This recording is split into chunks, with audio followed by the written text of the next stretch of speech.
Earl Skakel in the house. Big, big day in the world of hockey for Los Angeles King fans. We got the bread man, Artemi Panarin, in the house. Traded, excuse me, Liam Greentree, our first round pick from this year, a third and a fourth round pick. So the bread man will now, he may be in LA as we speak. Who knows?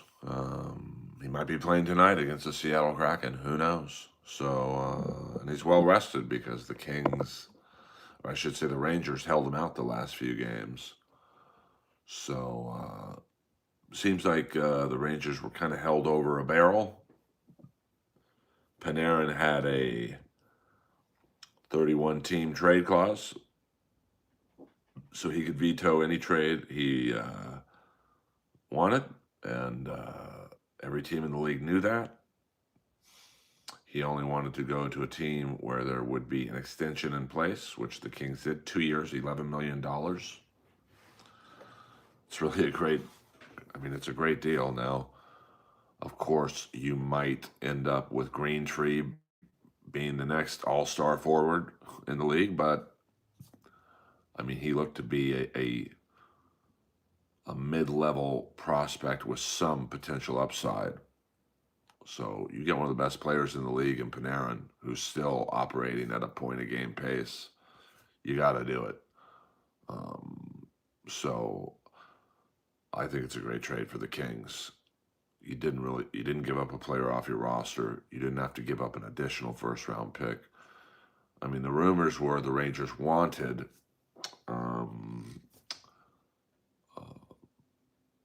the best prospect in your system, a very good player off your roster, another first-round pick, and probably something else. They didn't get that. I mean, the Rangers are rebuilding a little bit, and, apparently, if you believe the rumors, Panarin kind of forced their hand and said, I only want to go to LA. Because they had other offers out there offering more than what the Kings were, but he didn't want to go there. So, a little bit surprised he wanted to come to LA just because of the tax situation. I mean, Florida, they don't really have a lot to offer. And I doubt the Rangers want to help the Panthers out. I don't know if Tampa made an inquiry, but Florida would be a non-state income tax. Dallas, I don't know if they were in on it. Vegas, I just don't know if they had the room. So I think it's a great deal, and we'll see what happens. Just the Kings are, they're the oldest team in the league. I think second oldest team in the league. So I did not watch the Scramble channels, Papa Mavis. So, and like Jenna says, hit the like and subscribe button, baby, please. I mean, Daddy's just trying to eat some cheese this month. So, exciting time for Kings. I mean, I'm going to assume that the new power play will be Adrian Kempe, Kuzmenko, fellow Russian, Kuzmenko, Panarin, Kevin Fiala, and Clark. I mean, that's a great power play. So who are you going to guard?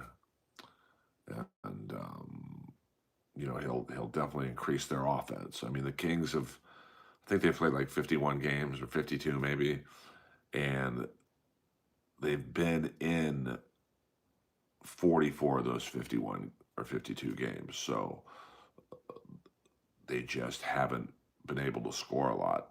Panarin solves that problem, and he solves the 5-on-5 problem, which they have not been the best at scoring. Now you've got legitimate scoring threats. Kempe, Fiala, Panarin, Laferriere, and then you've got potential scoring threats in Byfield. Kopitar's back. So, exciting hockey trade today for the Kings. Of course, the trade deadline isn't for another month.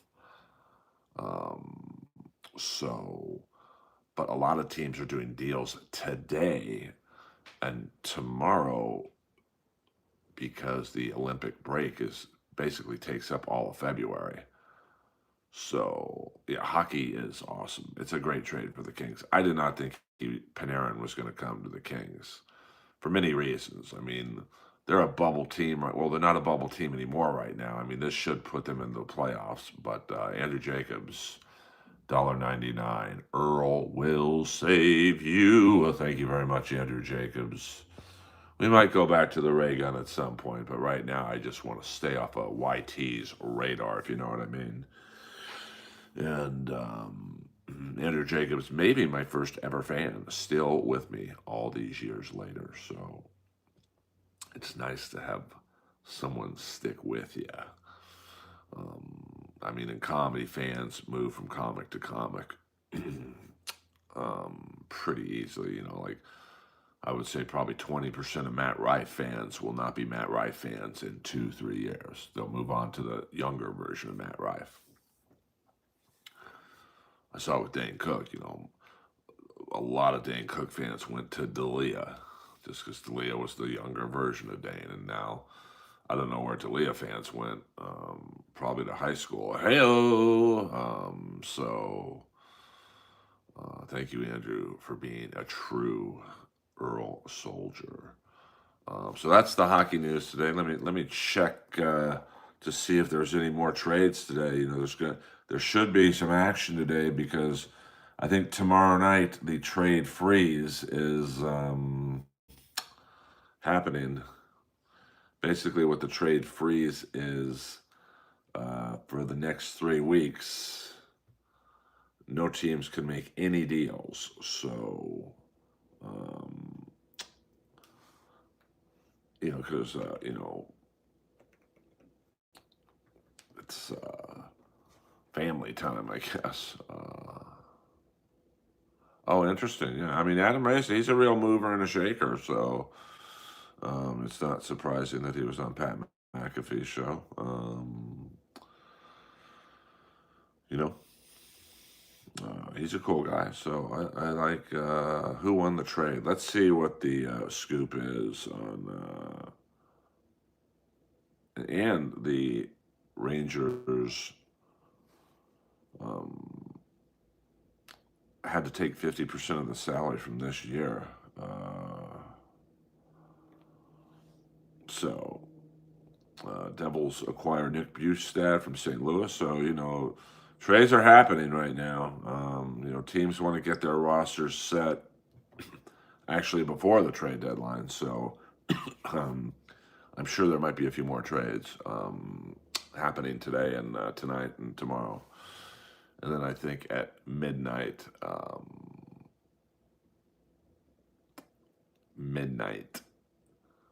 tomorrow, I think for the next 3 weeks, no trades or any such things can be done. So exciting time if you are a hockey fan, and if you are not,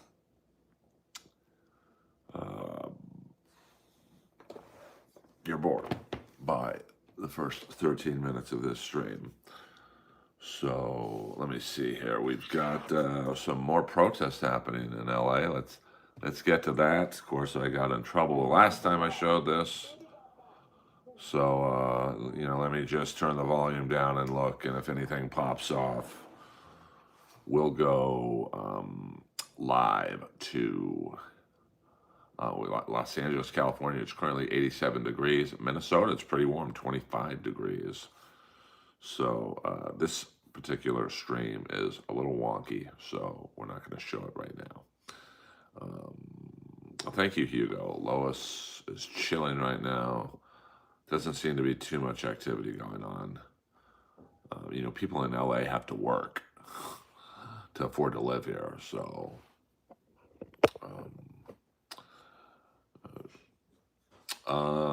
no, I mean, if I might have gone to the Super Bowl if the Steelers were in it, but the Steelers are not in it, so I will stay here and stream to you guys.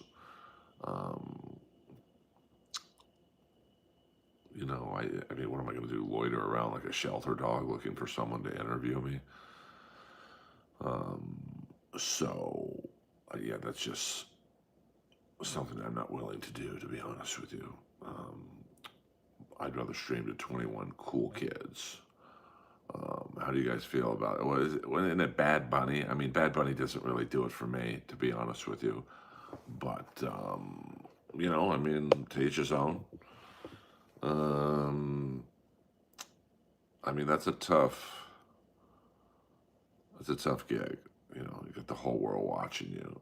I mean, I would have, you know, if it was in Vegas, I'd love to see the Killers get it one year, but I don't know if the Killers are big enough, even though they're an arena band.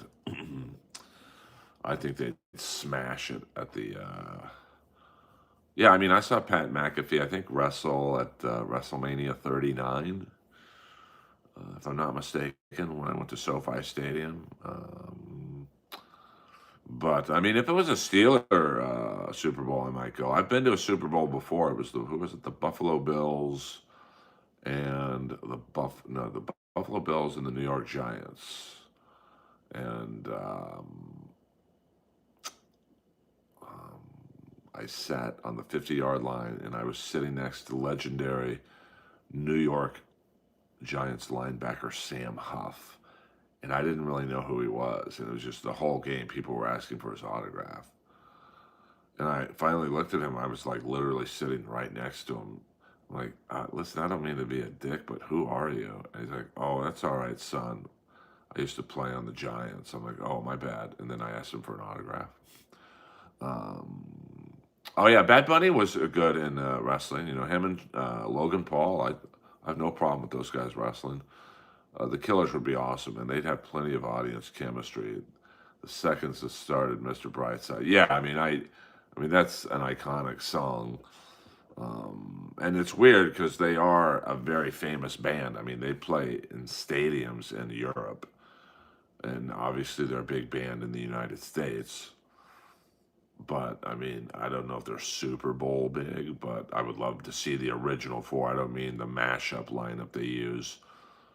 When Dave Koenig's not on guitar, they use Ted, the left-handed guitar player, and when Mark Stormer's not on bass, they use Jake. He's the kind of heavy-set bass player.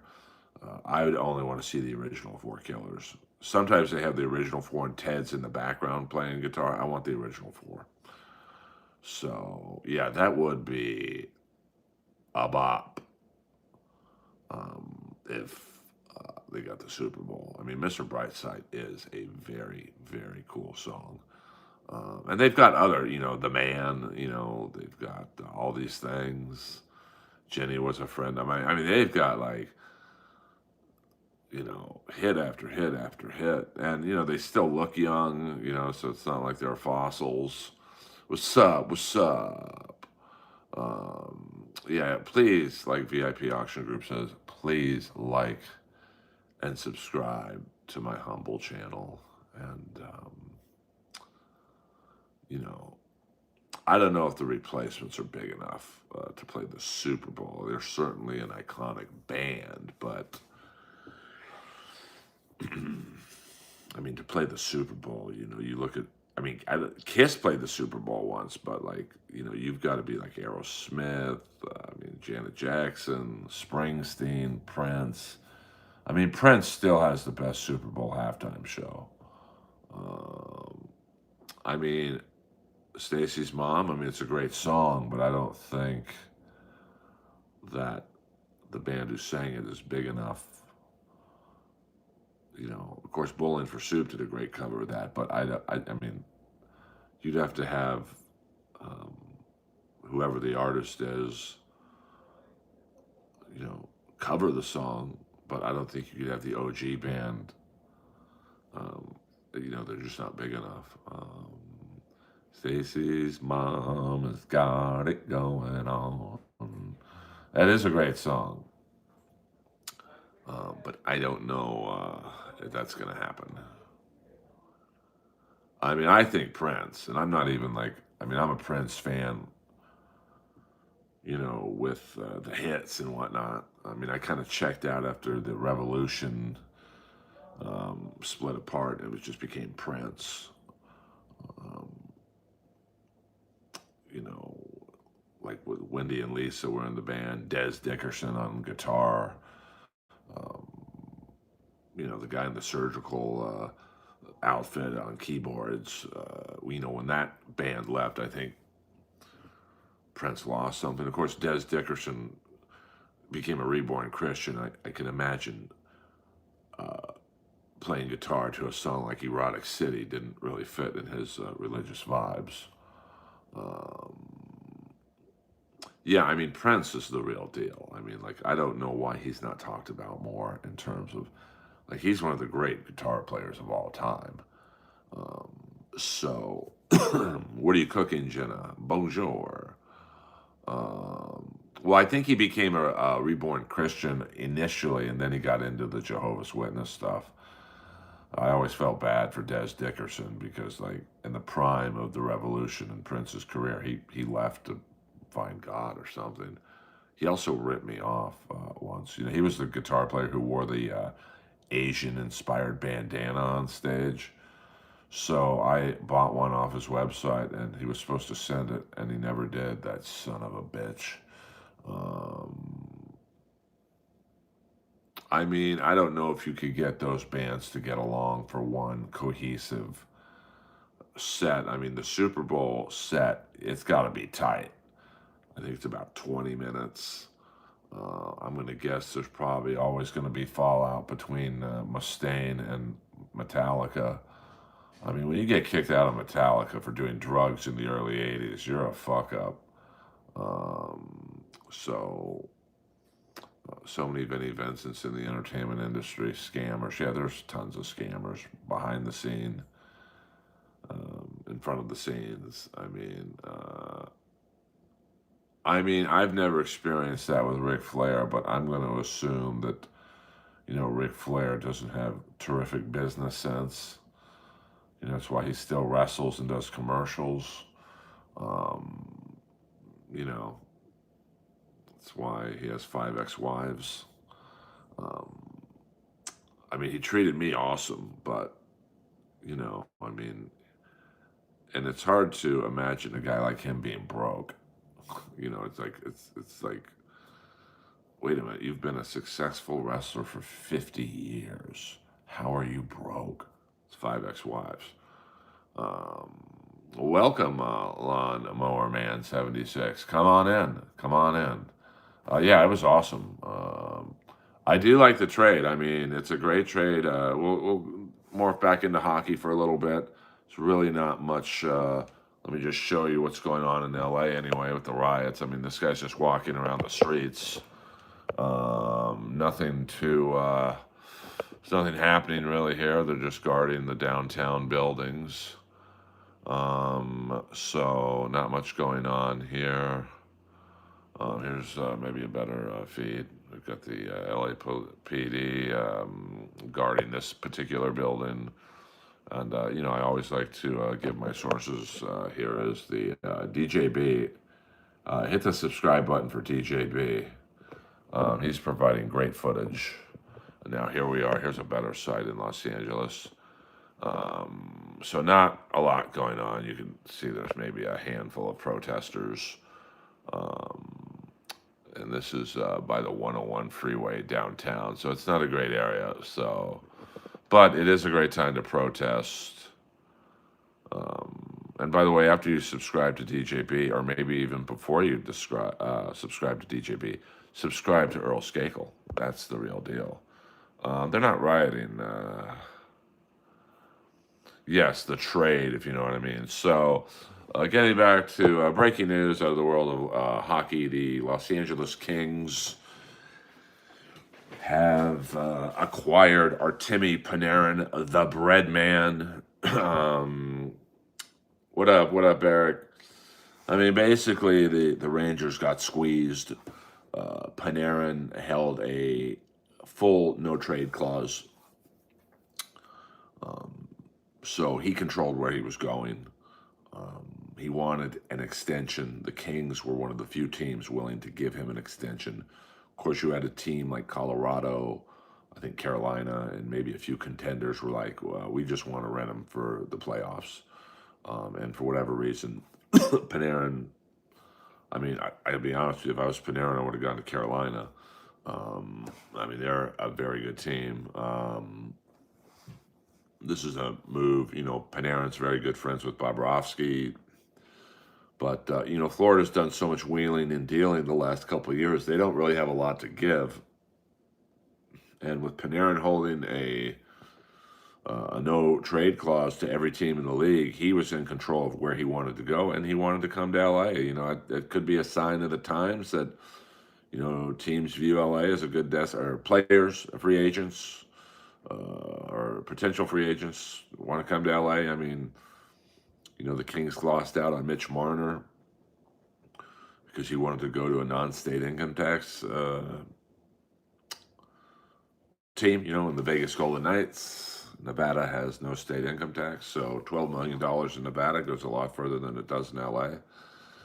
But, I mean, Panarin's 34 years old. He's been in the league a long time.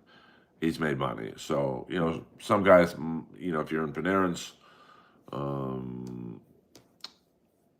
financial situation, he's probably been good with his money. I'll take a little less to go to LA. Probably, he's got Andres Kuzmenko here, so he's got some Russian connection here. And it'll be interesting. Of course, it's a great power play that the Kings will now have with Panarin, Kempe, Fiala, Kuzmenko, and Clark. I mean, that's a power play that could rival Colorado's in terms of actual skill. Because who are you going to guard now? Before you could kind of shadow Kempe and Fiala, and now you got to worry about Panarin. And Panarin's a great passer. I mean, he scores a lot of goals, but he's a great passer. So, listen, if I was the Incredible Hulk, I'd have more than 20 people in here, baby doll. I wish I was Mark Ruffalo. A lot of people call me Mark Buffalo. Hey-o! So, it's not really something you want to be called, being told that you resemble a buffalo. So, not really my thing. But, I do kind of look like Mark Ruffalo, so there's not a lot I can do there. So, yeah, I mean, the funny thing is, none of these protesters look American. I'm not trying to be like, Alex Jones or whatever, but hold on. Of course, we get to the cops. I mean, look at all these guys. I mean, this guy, I guess he looks white. I mean, this guy looks like he's not, is that Billy Joe from Green Day? Or that could be Billie Eilish, who the hell knows? Not a great shot, of course, when I turn the camera on. This guy's got a Mexican flag. He's probably at the wrong rally. So this is wild right now. And these cops don't look too serious. They're just like rookie. You can tell these guys are like the rookie recruits and stuff. So, yeah, I'm really trying to live downtown LA. They are protesting outside my window. You should start streaming then, bro. Actually, don't start streaming. I got enough competition. So, 88 degrees out, so it's kind of hot. Whoa. This riot seems pretty under control here. Let's take a look at some other channels. I'm a newsman. I'm like obviously I want to be known as a stand-up comic. But I've got to find some way to get people in here. So, this reporting on the news could be my way into building up a better audience. Reporting on the news with a twist.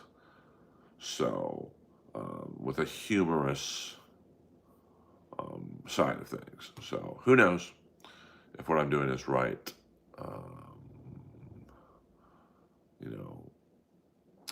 Is that Shane Gillis?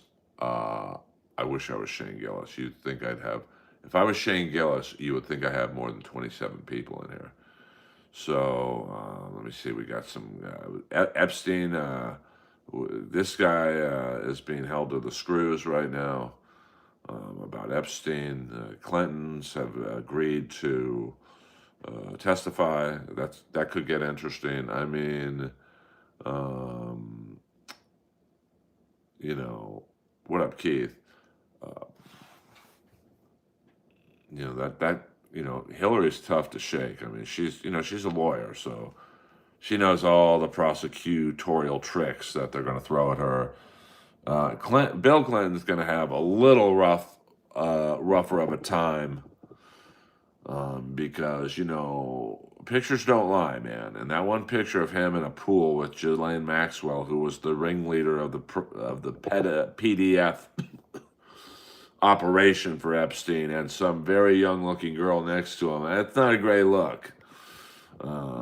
So, did you see the David Stern quote? I did not. I did not. Yes, I used to play basketball with one Epstein at Pauley Pavilion in UCLA. I'll never forget. I mean, and this was not long after Welcome Back, Kotter was off the air, so it was prime Juan Epstein.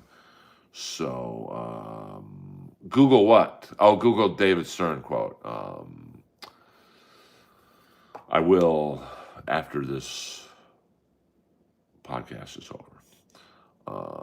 Well, I mean, listen, there's plenty of pictures of Trump with Epstein, so both sides have some splaining to do, as Ricky Ricardo would say. It's just not a good look to be in a picture with Epstein. And then there was that one picture of Trump with like 6 or 7 girls. Their faces were blacked out, but you could tell these girls were, let's just say, their age skewed to the younger side. Now, nothing wrong with being in a picture with 7 young girls, but it's not a great look. So 100%, and both sides, Clinton, Trump. You got Steve Bannon in a picture with Epstein, but then you also have Dershowitz, I think, was involved in some capacity.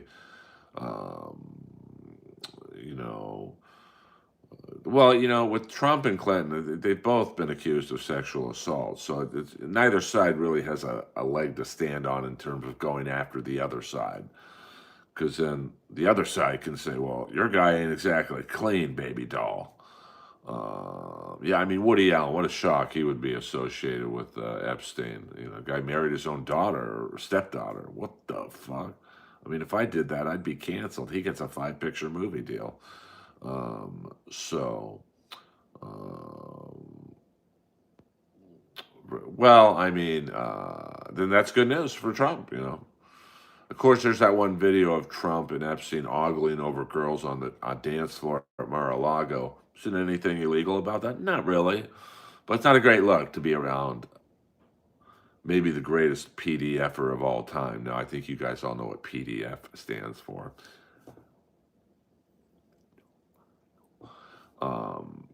Because there's I know when I hang out with someone, I know their history. Like, I know when I hang out with Comic A, I know they do drugs or they like women or whatever. No one hung out with Jeffrey Epstein and didn't know about what that guy was about. Shit. So, Jeffrey Epstein introduced Mel to DT. Vic Tayback from Mel's Diner. Hey, my picture is right next to his at this car wash. I'm on the celebrity wall, if you know what I'm saying. Well, Ghislaine was the pimp. She's the one who went to the high schools and the model searches and, I mean, how she got moved to a nicer prison. If I'm a Democrat and I win in 2028, my first thing is, you're going back to Rikers, baby. I saw Melania the movie. Horrible movie, but saving grace is I did jack off to it as soon as I got home. I mean, she's hot, to be honest with you. So, something about her where she just reminds me of Steve Vai when he was in Whitesnake. Yeah, isn't that wild? I mean, listen, lock them all up. I don't care if they're a Democrat, Republican, Libertarian, in the middle. Fuck them. We're talking about kids here, man. That's what I think people tend to forget. We're talking about little kids. So, and just such a, that one Virginia, we'll just call her Virginia G, and, how her life ended. I mean, fuck these guys. I mean, this should be the one thing that Democrats and Republicans can agree on, and they're fighting more than ever. Um, yeah, but I mean, I don't know if she's hiding on to that black book, or of course, what does the black book prove? It's just numbers and a name. Well, the phone book. So, I mean, I'm surprised she's still alive. If you know what I'm saying. I mean, she got all the secrets and then some. So that's going to be very interesting. Yeah, I mean, but where is it though? She obviously can't have it in prison, so it's somewhere out there in the real world. And then there's the drama of, was Epstein working for the Mossad? Was he working for Russia? I mean, those pictures of Andrew bending over some girl who looked like she was unconscious. I don't know if she was, but that ain't a good look, Prince Andrew, brother. So, who was he working for? I mean, it was a professional blackmailing ring. So, um, it'll be interesting to see what eventually happens to her. I mean, if I were her, um, I would, um, you know, try and get immunity and say, here's the book, here's where it is. I want to be freed before, you guys can free me from jail and hold me until you guys get the book, and then I'm gone. So, yeah, I mean, but I mean, working for or working with, to me, it's the same thing. I mean, I can't imagine the Mossad. I mean, that's our ally. You don't think the CIA and Mossad have dual missions? Now, Russia, I could see him being an asset for Russia. Um, I mean, he had stuff on all U.S. allies. There doesn't seem to be a lot of dirt on Russians with Epstein. She's very well protected. I mean, but there is probably a significant portion of people who would like to see her taken out with what she knows. I mean, she was, for all intents and purposes, the ringleader of the operation. So, yeah, I mean, it's not a great look. I mean, there's no proof he was ever for Musk. Not a great look that he was trying to get to some party on the island. Now, listen, my cousin RFK Jr. was on the plane. Now he said it was for like an elk hunting trip or something. Yeah. But he should be looked at. That's the thing, is that um, yeah, I mean, Ghislaine has a very interesting family background. That's for sure. So, hey, SC, we don't talk about that in here. You son of a bitch. I'm going to have you deported. I'm going to have you live on Jeff Ross's podcast floor if you keep that up. Hello. So yeah, this. I mean, this is wild. This is going to be like 24, where there's going to be like cliffhangers every week. Um, you know, I mean, it's just such a fascinating, um, like, who done it. I mean, I just saw a report yesterday. This guy thinks Epstein's alive. What the fuck? Um, well, I mean, I see both sides of the fence. That's why I'm always good to argue with, because I see both sides. That's why I'm great at giving breakup advice, because I see both sides. I tell me what you think about your ex. Well, he's a fucking blah blah blah. And I'll go to the girl. What do you think about your ex? Oh, I go to the dude. What do you think about her? Well, she's a fucking bitch. And then you have to differentiate all the information. You look for stuff that collaborates with the truth, and then You put yourself in a circle above the two and go, okay, I see both sides. There's what I believe. So, well, I try and be logical. I don't really like arguing, and I don't argue like I'm right, you're wrong. Um, I always say with someone who disagrees with me, I'm right for myself. Yeah, I mean, yeah, if you look at Callan, I mean, his side of that story was it was a bad date. My friend's side of the story is it was sexual assault. So you look at any outlying factors there um, to move the needle to one side or the other. I mean, Callan's a well known creep. He's always been known to be aggressive with women. Never accused of anything, but known to be lecherous, let's just say. So that points the needle, in my opinion, to my friend's side of the story. And you also um, look at my friend's background. She's not an actress. Her husband is probably the most successful commercial actor of all time. Point being, they don't need the money.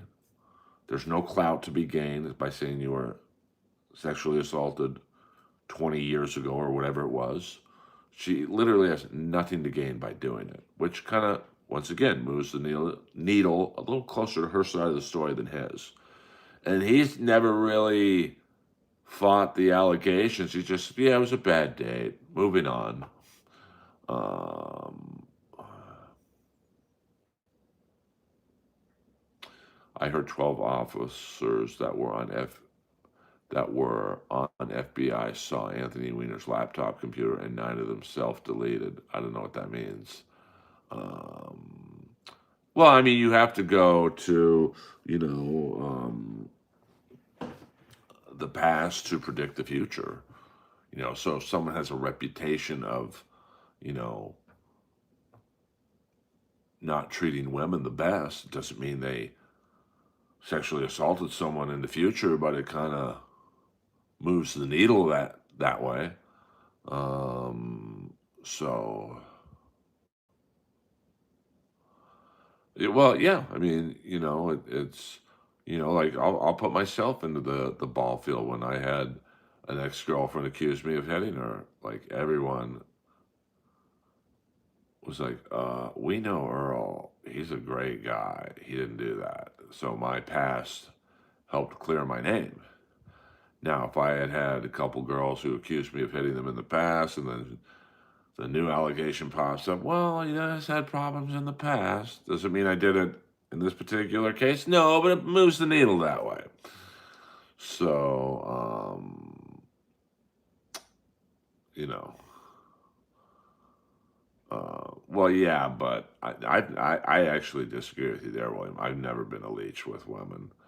I shoot my shot, and if the girl turns me down, I move on. 100%. I mean, that is maybe the greatest example of everything.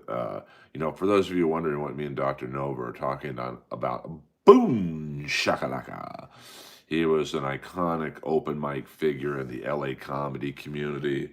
But let's just be honest here. He was known for stealing. So, if we're in the main room on Saturday night, and you guys are there in the main room to see me, and your wallet gets stolen, does it mean, and Boone's in the booth next to you, does it mean Boone did it on that alone? No, but it's likely he did it.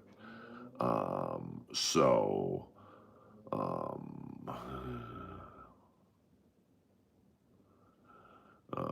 so these are not toys. These are action figures, baby. Action figures. Fuck yeah.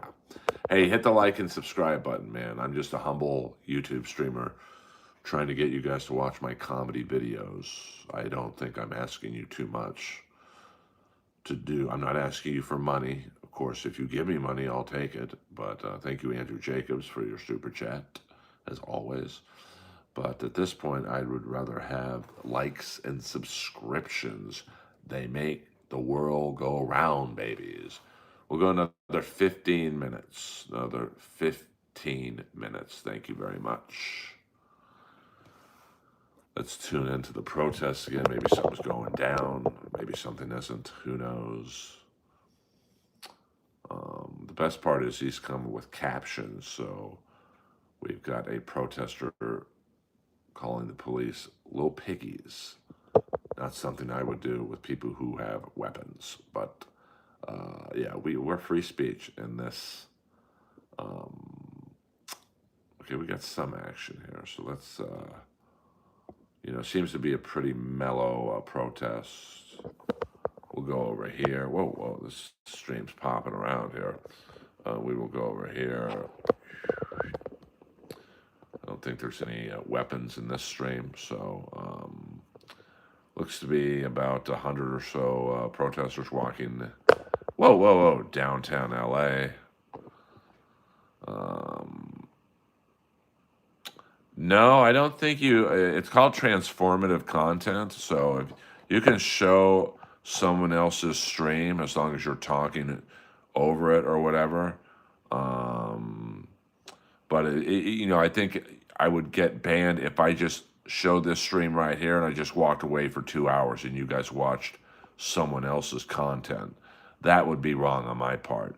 But I'm commenting over it. It's like why in the Dabbleverse, Kevin Brennan can stream Melton's stream, and it's fine as long as he talks over it and comments on it.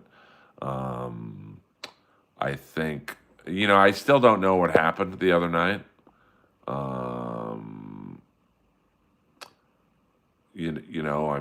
It's one or two things on the screen for a weapon, or a troll didn't like my opinion on the protest and just reported me for showing a weapon.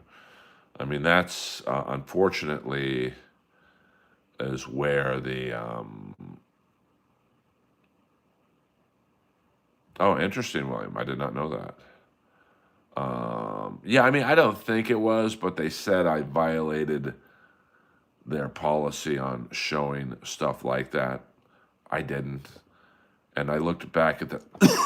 All right, this is kind of boring. I looked back at the timestamp. They said this is where the violation occurred. And there was nothing on the screen that would have warranted a ban on my YouTube Live. So my friend who's very internet savvy said it was either an AI bot. I guess some people do mass reportings of channels showing the protests because they don't like the protest, or they don't like ICE, or they like ICE and they consider your stream anti-ICE or whatever.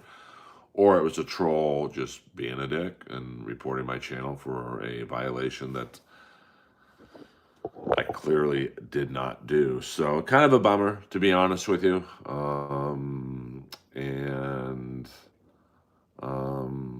There's nothing I can do about it. That's where the trolls have the power, I don't want to say unfortunately, but because I don't mind trolls, as long as they don't do the racist stuff, I'm very, I think, troll friendly, because I do realize that most trolls have the power. It's a fake name, it's no picture. So, here I am, my real name, my real picture. Of course, some of you probably wish I wasn't shirtless, but, I'm just trying to get the numbers, baby. And so, no, they don't, I guess they don't want vigilantes out there. So let's just say, Keith, you reported my channel. You use your real name, so I could probably figure out who you are.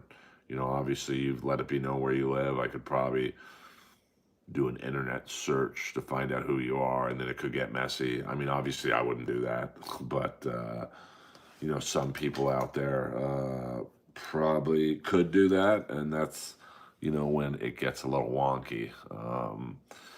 It just sucks because, my thoughts on ICE and that whole thing are very down the middle, and it's not, people damn me, you got to pick a side, bro. You're always trying to get into the middle. You're too much of a pussy. Listen, I'm in the middle on this subject. I want everyone in this country to be legal. I don't think it's that hard to ask, but I believe in ICE in terms of their job duty, but I don't like how heavy-handed they are. I mean, I don't think citizens should be being shot in the street. Um, I have opinions on the two big incidents. I still don't know why the nurse brought a gun to a rally. I just think it was his right to carry a concealed weapon, but it's like, bro, come on. Especially if you think you're going to interact, you're going to get involved in a skirmish. Dude, you know, no bueno.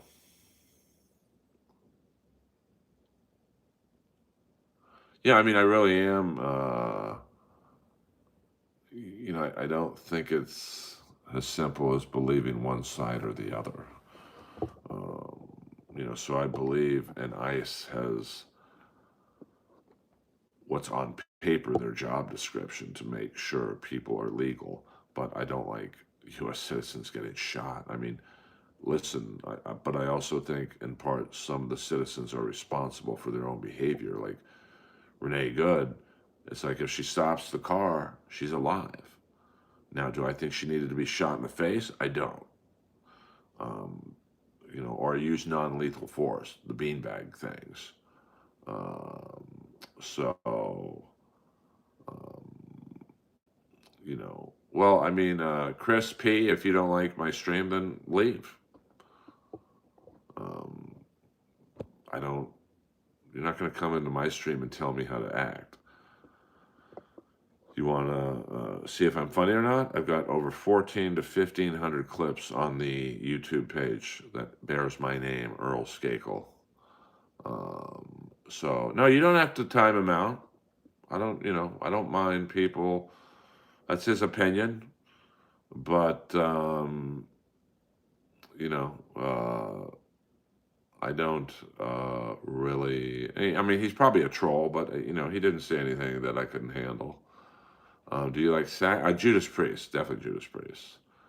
Not a big Saxon fan. I'm not a Saxon hater, but I'm not a Saxon like fan. Um, Earl Skakel Live. We're a happy hump day, everyone. This will probably be my only stream tonight. But I always say that in stream again. I don't know. Connie Lingus in the house. I think that when I say she brought on her own death, I don't think she should have been shot in the face. So that's when I say ICE was heavy-handed. But I also think if she stops the car and listens, she's alive. I mean, that's just a fact. I mean, some of ICE, they got itchy trigger fingers. I do not think she needed to be shot. Just shoot out her tires as she drove away and arrest her. Um, so, in that regard, I think, um, you've got five guys with M16s telling you to stop, and you drive off in the general direction of some of them. That's trouble. Um, so, listen, I'm an outlaw. I very much believe in standing up for your rights and for your opinions. But when you're in a car and you've got five guys surrounding your cars with Glocks and M16s and they tell you to stop, I stop. And that's why I'm alive today, streaming. So, you know, I see both sides of it. In my opinion, she did not drive the car in the direction of the officer. But, these guys are trained that cars are weapons. So, um, but I think it could have been handled obviously 1,000 times better than it did. Um, well, you tell me, Samantha, what happened. What's your side of the story? And I'll listen, and I mean that in complete honesty. But the bottom line is this. She was told to stop. She didn't. And it's just like, I'm sorry. If you're told to stop by a guy carrying an M16 and you don't stop, it's nothing good is going to come from that. So, and in regards to the nurse who got shot, you bring a gun to a protest, you get involved in a scuffle between the police and a woman, In theory, he's a great guy for standing up for the women. But you've got a gun in your back pocket and you've got 7 guys with bigger guns. Nothing good is going to come from that. So,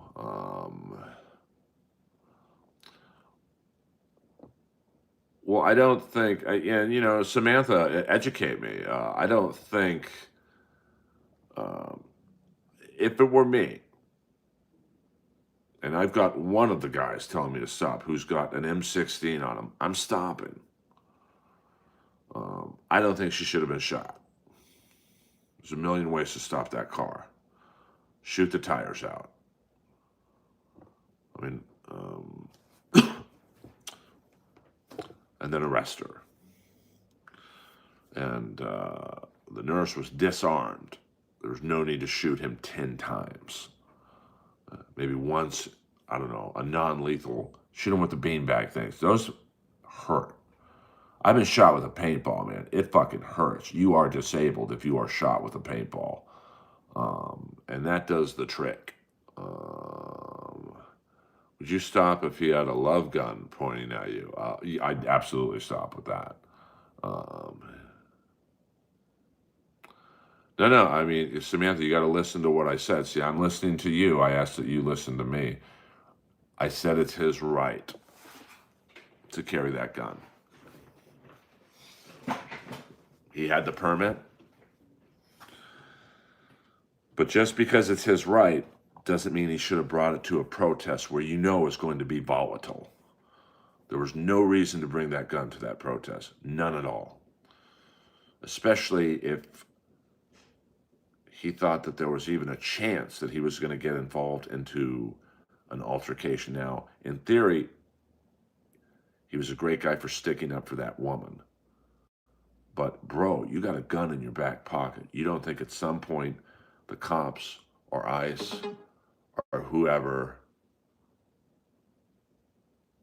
were going to feel that gun, and that's when it's on. I did not know Sam Kinison, to be honest with you. So that's what I'm saying. I just don't think that you needed to bring the gun to the protest. And once again, I want to be very crystal clear. Was it his right to bring it to the protest? Absolutely. But it's also his common sense that should have said, maybe I should leave the gun at home. There's no reason to bring a gun to that protest. Especially when you're looking at the other side of that yellow tape. You got guys with Glocks, M16s, Berettas, paintball guns that are probably more high-powered than the gun you're carrying. It's just not going to end well for you. Well, I mean, yeah, 100%. It's his Second Amendment. I want to be very clear on that. It's his right to bring that gun to anywhere he wants, not just the protest, but anywhere he wants. But to me, it's also common sense, man.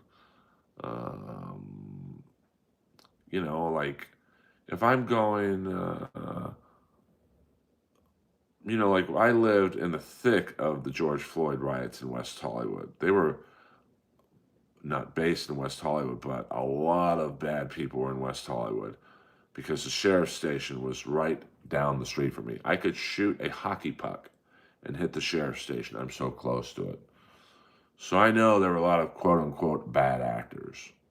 Now, I have a concealed weapons permit now, but back then I didn't. But let's say I had the permit to carry with me.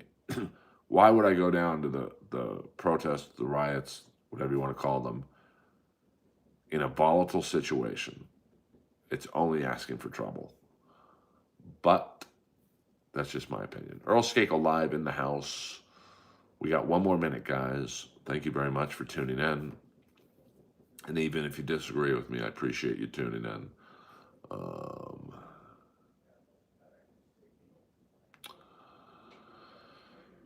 Well, I mean, it's his right to kick the car, but it's also the cop's right to arrest him for that. So, I just don't think he should have involved himself in the situation with the woman. I mean, you've got 6 cops, ICE agents involved with a woman, and you just kind of jump in there to be like a referee. And you've got a gun on you, and all it takes is for one of those agents to feel that gun in your back pocket and go gun, and you're gonna have 6 guns drawn at you. Now, I don't think he needed to be shot 10 times. You get a guy in there with a non-lethal. Those non-lethal beanbags fucking hurt. I've never been shot with one, but I've had friends who are, and it immobilizes you. Um, so, but I'm also a common sense guy. I mean, common sense dictates, hey, don't bring a gun to a protest, even if I have that right, where the other side has Glocks and bazookas. So, 100%. Like I said, I think, you've got itchy trigger fingers, and even though he was disarmed, I don't think he needed to be shot once, let alone 10 times. But I also think if he didn't have the gun on him, he might get roughed up, but he's not going to get shot. I mean, Samantha, you and I will probably never agree on this, and that's okay. That's okay. I am the people's champs. Yeah, but it's common sense. I mean, to go, okay, this guy carried a gun into a war zone, basically. He interjected himself into a situation that, frankly, was none of his business. And what happened, happened. Now, you could look into the 6 ICE agents and prosecute them. But, he brought on a little bit of his own demise, especially with the interaction that he had 11 days previously. Just common sense is going to dictate that he went down there to cause trouble. Now, once again, I still don't think he needed to be shot once, let alone 10 times. I don't think Renee Good should have been shot in the face. Just shoot out her tires and arrest her, or shoot her with non-lethal force. But, that's for the courts to decide. Samantha, always a pleasure talking to you. I appreciate you coming back into the stream. We'll probably stream tomorrow. And once again, breaking news, the LA Kings have acquired the bread man, Artemi Panarin, from the New York Rangers for Liam Greentree, their first-round pick from this year, and a third and a fourth-round pick, I think, next year. So I will be at the Comedy Store this Saturday night. If you're in Los Angeles, come as my guest. Hit me up on Instagram.